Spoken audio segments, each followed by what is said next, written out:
백현동의 로비스트 김인섭 씨에 대해서 유죄가 선고됐습니다. 백현동 관련 첫 판결입니다. 어제 김인섭 씨에 대한 혐의 그리고 질의응답 직접 들어보시죠. 성남도시개발공사 배제 결정에 이재명 대표 승인이 있었던 게 맞나요? 성남도계공에 200억 손해 끼쳤다는 검찰 주장 인정하시나요? 정진상 이재명 씨하고 친분 과시하시면서 77억 받은 혐의 인정하시나요? 자, 결국 백현동 관련된 유죄가 나온 겁니다. 재판부 별다른 전문성 노하우 없이 오로지 친분만을 이용해 각종 인허가 관에 알선했다. 그 대가로 70억이 넘는 거액을 수수했다. 그 죄책이 매우 무겁다. 징역 5년, 무려 징역 5년이 선고됐습니다.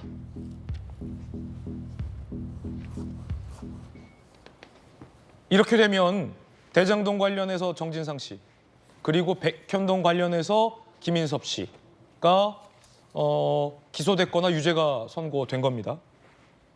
이재명 대표는 김인섭 씨와는 멀어진 사이다라고 주장하고 있습니다만 이재명 대표의 또 하나의 이 업적이었던 백현동 개발이 관련해서 징역 5년이 선고되는 유죄가 나온 겁니다. 재판부가 이재명 대표와 이 김인섭 씨는 특수한 관계다라고 밝힌 대목이 주목받고 있습니다. 이 대목인데 김인섭은 이재명의 선거를 지원하면서 성남시장 이재명, 최측근 정진상으로부터 두터운 신뢰, 성남시 공무원들도 이 특수관계를 잘 알고 있었다. 이재명 대표는 11번, 정진상 씨는 25번 언급됐습니다. 정익진 변호사님. 네네. 이재명 대표는 김인섭 씨는 멀어진 사이, 관계없는 사이, 모르는 사이라고 주장했잖아요. 네네. 근데 어제 재판부에 따르면 특수한 관계라는데 어떻게 된 겁니까?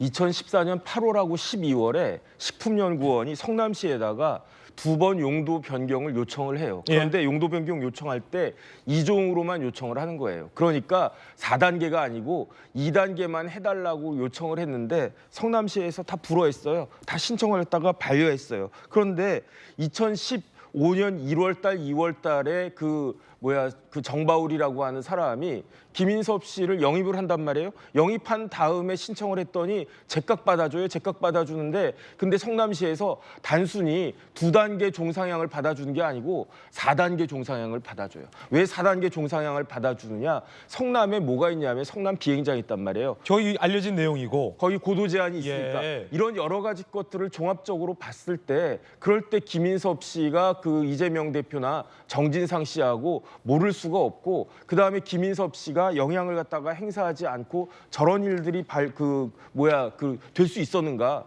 정바울 씨가 법정에 나와가지고 증언할 때 뭐라고 이야기했냐면요. 그 원래 안 된다라고 했던 것들이 막 되기 시작하는 거예요. R&D 비율 같은 것도. 그러니까 정바울이 뭐라고 증언을 했냐면 인섭이 형이 손을 좀 썼구나. 이런 증언까지 다 나왔어요. 그렇기 때문에 검찰에서 이 특가법상의 그 알선수재죄로 몇 년을 구형했냐면 5년 구형했거든요. 그런데 5년이라고 하는 형량은요.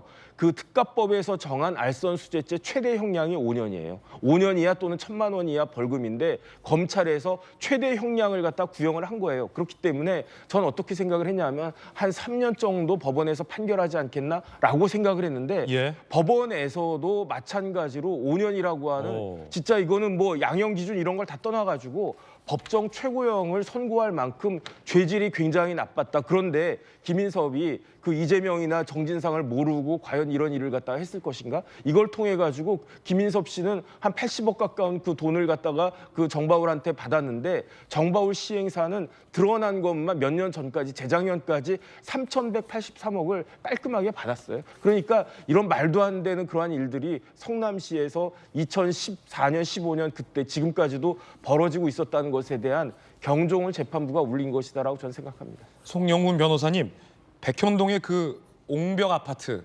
논란의 옹벽 아파트 한동안 등기도 안 됐잖아요. 이 옹벽 아파트의 입주민들이 백현동 사업자 엄벌해달라라고 탄원서를 낸 사건이 백현동 사건이고 제2의 대장동 사건이라도 불립니다. 아주 심플하게 말하면 이 대표와 가까운 혹은 이 대표와 특수 친분 관계가 있는 사람이 각종 이권에 개입해서 전체적인 개발 사업을 흐렸다. 이게 사건의 본질이잖아요. 재판부는 이재명 대표와 특수관계다. 이렇게 규정하고 있는데 이 대표는 이번에도 모르는 사람이라고 합니다. 김문기 씨에 대해서도 유동규 전 본부장에 대해서도 그러했는데 이번에는 이 대표가 좀 입장을 달리할까요? 지금 공식 입장을 내놓지는 않았던데 이번 판결이 이재명 대표에게 불리하게 작용할 개연성이 높죠. 왜냐하면은 지금 그 법원에서 인정한 내용을 보면은 이 김인섭 씨가 성남시 공무원들에게 2층에서 백현동 사업을 잘해보라고 했다 이렇게 말하고 다녔다는 사실을 인정하지 않았습니까? 그 성남시청 2층에 뭐가 있었냐면은 이재명 대표의 당시 성남시장실 그리고 정진상 전 실장의 정책실장실이 2층에 있었습니다. 그 내용이 인정이 됐고 또 이 김인섭이라고 하는 사람이 2005년에 시민운동을 하면서 이재명 대표하고 친분을 쌓으면서 그 뒤로 이재명 대표의 선거를 여러 차례 지원했다. 이런 내용도 판결에서 다 인정이 됐어요. 그래서 이재명 대표가 언제까지 그 김인섭이라는 사람 잘 연락도 안 되는 사람이다. 이런 입장을 유지할 수 있을지 매우 의문이 듭니다. 뜨거운 소식 두 가지 전해드렸습니다.